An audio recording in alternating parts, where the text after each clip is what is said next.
So honestly, I didn't really want to make another video, but can't get away from the problem of censorship. The Blind Justice YouTube channel. It is to hold unbelievable. government and police accountable.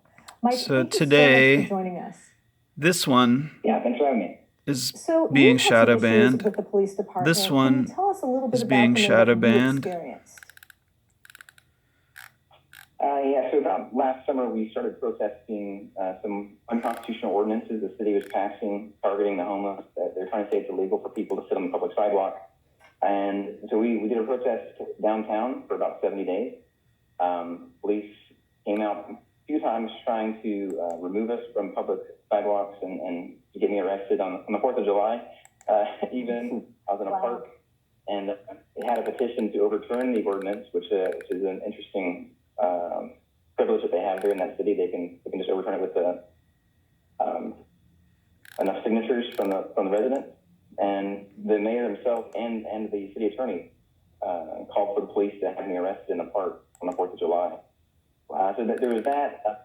Wait, can I just interrupt you for 1 second? Because I know you're about to tell me the icing on the cake, but I think I already see the icing on the cake. You are a veteran who was celebrating the 4th of July, and you were told you don't have a right to do so in a public park.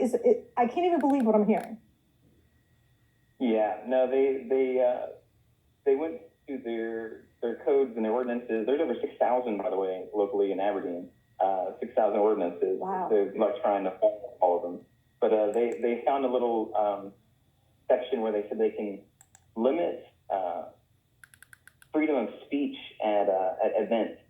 And so they took that clause that they have there, which is worded pretty interestingly, but they took it and expanded it to First Amendment. They erected these First Amendment zones at all these different events in the summer last year in response to our protesting of their unconstitutional ordinance for targeting the homeless.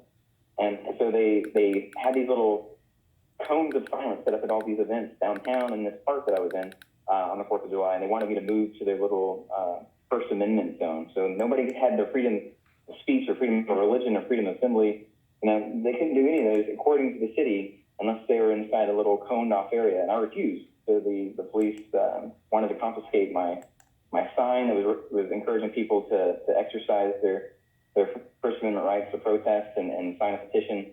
And they threatened me with arrest. There's a video on our channel of that, the whole incident. To me, this is absolutely incredible. You're a veteran, and you're standing up for the rights of a really vulnerable population of people, the homeless. And you were threatened with both arrest and prosecution. Is that right? Yeah, there was a few different instances. One where the chief of police physically assaulted me in a city council meeting because the mayor didn't like what I had to say. I was calling out the malfeasance and the corruption, and so he was trying to order me to stop talking. It was during a public comment period, mind you. I had the podium, and they just didn't like what I was saying, so he ordered his police chief to remove me, and he came in and put hands on me. Him and his assistant chief tried to use force to get me out, and then they when I took that to the sheriff's department, they wanted to prosecute me for public disturbance or some nonsense. Wow. Yeah. Tell me something about the population of Aberdeen. It seems like this is a small town that has a really aggressive police force. Tell me, how big is Aberdeen? So the population is about 17,000 people. 1,000 people don't have permanent homes, and it's got one of the highest homeless children population in the state of Washington. Oh wow! And so there is some high use of methamphetamines, but that doesn't necessarily mean it's tied to the homeless population. Right. They try to make that tie all the time. They try to use it as an excuse to get people off the street, to initiate contact. That, if they see somebody drinking out of a can, they try to use anything they can to give them a reason of what they think is a justifiable legal reason to initiate contact to kick somebody off the street, somebody that's already down. So it sounds like they're doing their own version of like what we had in Baltimore of zero tolerance policing, where whatever they can use to arrest somebody or engage them, they're just using. Yeah, absolutely. So what started me into this scene with activism was I just heard word that they were discussing making these ordinances saying it's illegal for people to ask for money to panhandle in some places in the city, and then for people to sit down on the sidewalk. And when I asked the public safety committee that it came out of, like, what's the public safety concern of somebody sitting down on the sidewalk, they didn't have an answer. The chair finally said, well, it becomes a concern when we have to enforce the ordinance. I'm like, well, then you're creating the hazard. You're sending people with guns to kick somebody off the sidewalk and telling them to get up and move. And if they are unstable, if they are drunk, if they are trying to leave something off, then you're kicking somebody off the sidewalk and into the street. Then you're causing safety concern. Yeah, I agree. So tell me a little bit more about the relationship between the police department and the community. It seems like they are targeting this homeless population, which is surprisingly full of young children. How does the police department interact with the rest of the community? The community, it's interesting.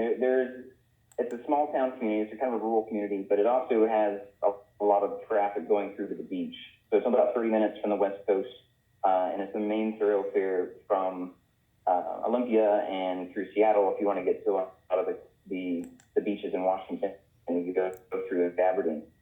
So not many people like to stop in Aberdeen, and the local community isn't very welcoming. We only lived there for a couple of years, and a very close-knit kind of good old boy system, which typically means that they're close and support their law enforcement, and the law enforcement kind of does the same. Unless you're on the business end of the law enforcement, right. Which a lot of people are. A lot of people don't trust and don't like the law enforcement because they use abuse and they use any tactics they can to try to make revenue for the city. So I know that you actually asked Sheriff Steve Sciamatti about the shooting. Can you tell me about the response you got, and can you tell me what you know about the shooting of Mr. Fitzpatrick?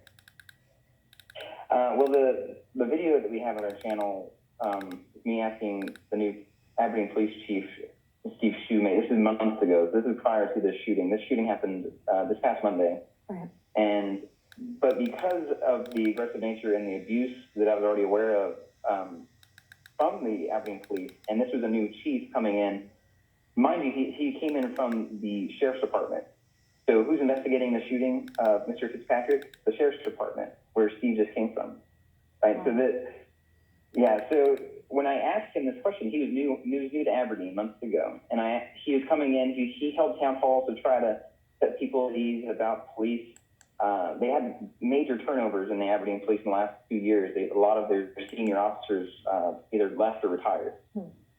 So when I asked him about holding his officers accountable, their criminal behavior, them violating laws, violating people's rights, assaulting people, and raiding people's homes without warrants, I asked if he would hold them accountable when he knew his officers were breaking the law, or if he was going to plan on holding them accountable to policies like happens all over the country when officers kill people. He said that he'd hold his officers accountable to policy. And so I asked him a second time, and he still didn't say he'd hold them accountable to the law. He'd hold them accountable to department policy. That's a very fine distinction to make, to hold the officers not accountable to the law, but to the internal policies of the police department. That is a very fine and tricky distinction that's being made there. So tell me, I know you mentioned to me that you know of a pastor who knows the man who was shot. Do you know how the community is responding to this killing? Yeah, so we keep an ear to the ground as far as at least on the social media scene with the community, and that's what's interesting is you get a lot of polarization. A lot of people that they're actually on the ground, that you meet in person, on the street, are caring and loving, and find it tragic when there's this violent loss of life. One of the things that started protesting last year was a vigil for, I think it was about over 20 homeless people that died in the year prior to that. And they had a vigil for Mr. Fitzpatrick yesterday. So the community is strong as far as supporting each other. Mm-hmm. They just, there's a polarization going on. There literally is a hill. So I'm going to stop here. Most of these got through. These these 4 got through, but then the last one that I stopped on didn't get through. This one, police use ignorance.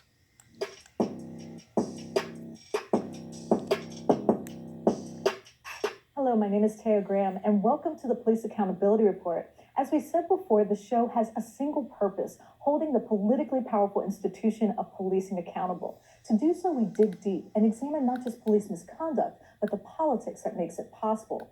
And I want you watching to know that if you have evidence of police misconduct or brutality, please share it with us, and we might be able to investigate.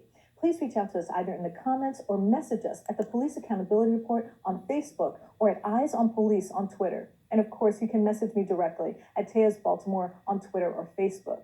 Now, today we're going to actually expand on a topic we discussed last week with my co-host, Stephen Janis. And please go watch that video if you'd like.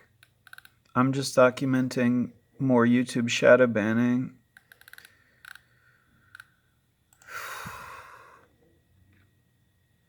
And I'm going to end this video here. And they doubled it up. They quadrupled it up. I didn't do that. They did that.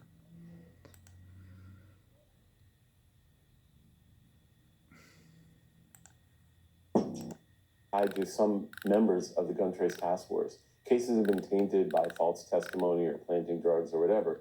It's a massive number of cases when you think about it. 800, touches thousands of lives. So it was a pretty stunning request that there were that many cases, and there's still this incredible fallout from the scandal involving just 8 officers. As you can see, I liked it. Tried to clean up I labeled it. A new set of indictments in the case. In or fact, commented the on it. Charges illustrate just how ill-conceived And I'll the show Bob you Apple it's theory not. is, but that in fact the GTTF It's had not help in my liked lots of it. playlist. It's not there. GTTF had help and lots of it. So, Stephen, can you talk about the type of help and support they received? Yeah, and in fact, just as this was happening, another officer was indicted who had helped one of the ringleaders, Sergeant Wayne Jenkins of the GTTF, plant a BB gun.